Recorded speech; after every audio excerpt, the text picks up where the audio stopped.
Oui, Benoît. Oui, Hey, c'est Marc-André. Écoute, on est dans les petits rangs de l'anneau d'hier. impeccable, on est à la maison. OK, à plus tard. Hey, il y a une vieille sonnette. Hey, malade. Ah yo! Hey, ça va?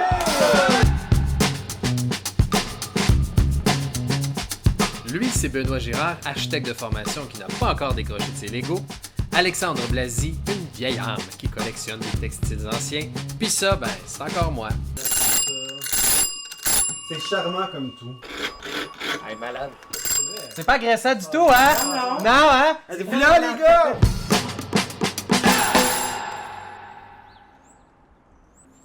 Hey, mais vraiment, les gars, je suis charmé par votre maison. Là, c'est encore en rénovation. Oh, vous êtes oui. à peu près rendu aux 3/4 de la rénovation. Mais comment vous êtes arrivé à dire on va prendre une vieille maison patrimoniale pour la rénover? C'est quoi l'histoire de Ben, moi, je viens du village ici. On est à Saint-Gabriel-de-Brandon et puis j'ai grandi ici. Mais toute ma famille, là, jusqu'à mon arrière-grand-mère, était ici à Saint-Gabriel. Vous étiez tous sur le rang, là, tout le monde Tous, sur le rang. tous un à côté de l'autre, là, en petite ligne, en queue leu. Bon, moi, je me suis en allé à Montréal, évidemment pour les études. Il y a un moment donné où la ville me plaisait plus du tout. Et puis, c'est devenu très difficile pour moi. Alors, les troubles d'anxiété qui ont grandi avec ça aussi. Donc, il y avait un besoin de retour aux sources, puis sortir. D'enracinement, absolument. Et puis, cette maison-ci est tombée disponible. Ma tante, en fait, qui la possédait à ce moment-là. Alexandre a gentiment, étant donné que il me connaît bien et qu'il voulait prendre soin de moi, il dit, ben regarde, en surprise, il a fait une offre d'achat, on a réussi à récupérer cette maison-ci, qui était à ce moment-là inhabitée depuis plus de 4 ans. Ce qui fait que tout le système électrique, tout le système de plomberie, tout ça, tout a lâché. Là. C'est vraiment ce qu'on appelle la maison québécoise typique, là. Exactement. J'aimais beaucoup cette maison-là. J'ai toujours été passionné par l'architecture ancienne et le patrimoine. J'ai grandi sur des old house, entre autres. Et puis Alexandre aussi, c'est ce qui fait que on a L'émission de décidé télé américaine. Hi, I'm Bob Vila. And I'm Norm Abram. Welcome to the first This Old House Home Improvement video. Et là, c'est une autoconstruction, en fait? Oui, on passe tous les week-ends à faire ça. Avec son père qui nous aide beaucoup, mais on a appris beaucoup sur le tas. Moi qui est 0 manuel, sur 3 ans, j'ai appris plein de choses. J'ai beaucoup d'aptitudes maintenant qui me permettent de rénover, beaucoup de réflexes aussi. Ce qu'on aime de ça, en fait, c'est le temps que ça prend pour rénover. Le fait d'avoir à chaque week-end un accomplissement tangible, d'avoir un résultat qui t'appartient quotidiennement à chaque semaine, qui est réel, que tu as fait de tes propres mains. Il n'y a rien de plus gratifiant que ça, de travailler sur une des choses essentielles de la vie, finalement, c'est d'avoir une maison, d'avoir un toit, un foyer, ensuite c'est de se nourrir, puis d'avoir de l'amour. Si on est capable d'avoir tout ça, puis de travailler pour le faire, moi, c'est une thérapie extraordinaire pour moi. Il y a des détails comme ça qu'on est capable de récupérer par rapport aux photos que j'avais. Donc, tu as la photo de ma mère, justement, ici, quand elle était toute jeune. Je pense qu'elle a peut-être 8 ans ici.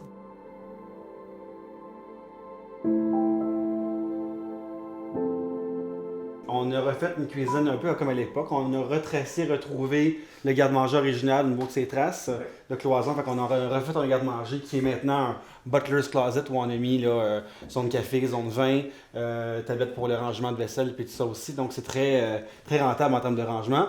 Donc ici, on a décidé de ne pas réisoler cette section-ci pour que ça soit une chambre froide. Donc pour faire refroidir des tartes, ou n'importe quoi, effectivement, ça fonctionne. Pour faire refroidir ton vin, on n'a pas besoin nécessairement d'un cellier, on en a un, mais ce que je veux dire, c'est qu'on est capable de conserver là au frais les aliments. Ici, l'été, on est 5 degrés en dessous à l'intérieur au niveau de la température que de l'extérieur parce que les galeries étaient faites en fonction que le soleil ne s'en vient pas directement dans les ouvertures et il fait effectivement plus frais à l'intérieur de la maison.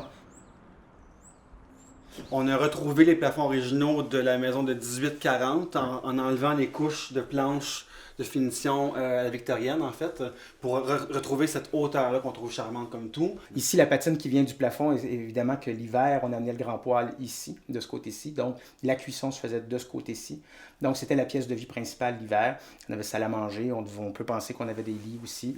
Les gens dormaient autour du foyer, se réchauffaient il y avait tout ça, évidemment. Et la chambre des maîtres qui était toujours attenante à cette pièce-là, parce que c'est là qu'on allait attiser le feu pour conserver tout ça pendant la nuit. Donc, il y a la chambre des maîtres qui est demeurée la chambre des maîtres.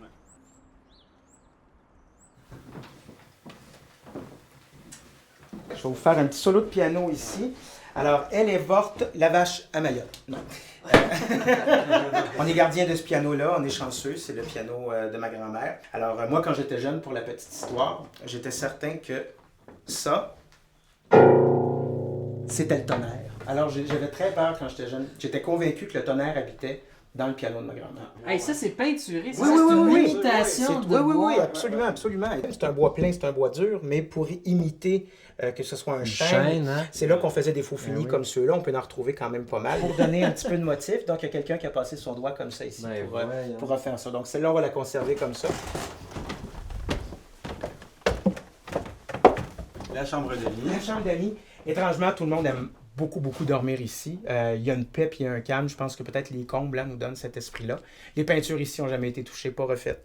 Plancher non plus, il n'y a rien. Évidemment, c'est temporaire. Éventuellement, ce sera plus terminé que ça, plus fini. Ce qui me fascine aussi de la maison, c'est que là, on est vraiment dans écoute, 1840, 1850, donc vieille maison, le patrimoine, tout ça. Dans votre pratique, je serais curieux de voir un peu l'influence que ça a, parce que vous êtes beaucoup, entre autres, dans les restaurants, dans les bars, et ça, c'est des décors éphémères qu'on change aux 5 ans, versus là, quelque chose une espèce de pérennité à travers le temps. Est-ce que ça influence indirectement un peu votre pratique?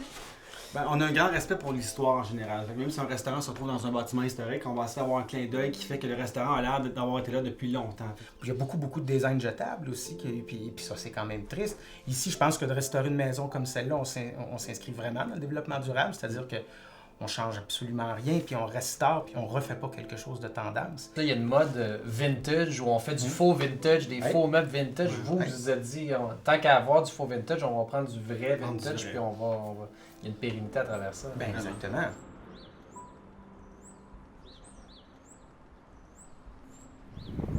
Les dîners!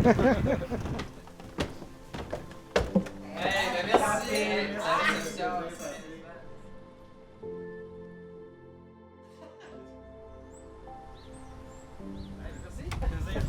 Hey, merci beaucoup. À bientôt. Ah. Prenez soin de Je vous. peux revenir, c'est ce que je comprends. Tu peux revenir, ça vous fera toujours plaisir. À tout bientôt. Bon retour. Bye bye.